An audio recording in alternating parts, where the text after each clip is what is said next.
I quit smoking in 2010.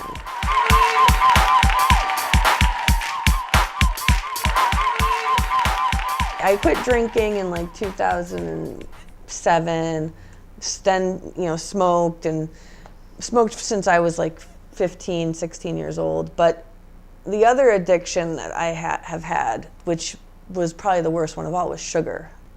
Once I started eating sugary stuff, it would not stop. And one of my particular addictions was Ben & Jerry's ice cream.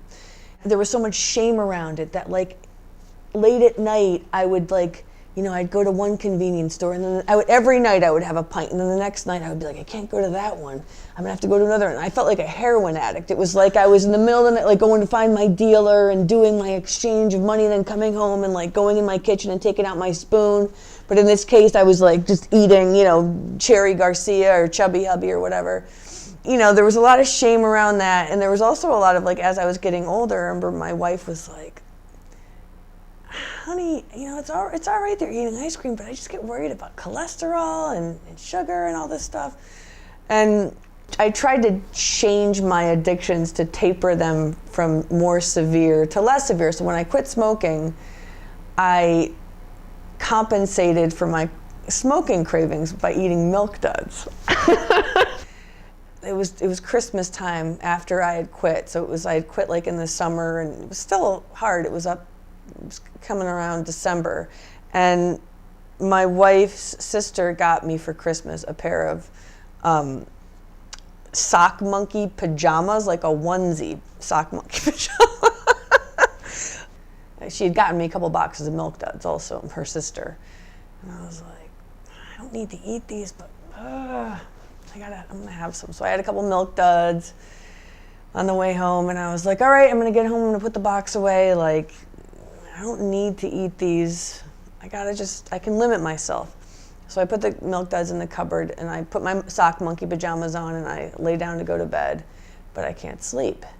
And I'm like, maybe some Milk Duds will help. And I'm like, no, you don't need to get the Milk Duds. You don't need to do the Milk Duds, just go to sleep. But slowly this chant is happening, like, Milk Duds, Milk Duds, Milk Duds, and I'm like, all right, I'll get the Milk Duds. So I get up, I go to the cupboard, I get the Milk Duds, I come back into bed with my little duds, and I'm like, okay, I'll eat these as I'm falling asleep. So at some point I finally pass out in like a sugar coma.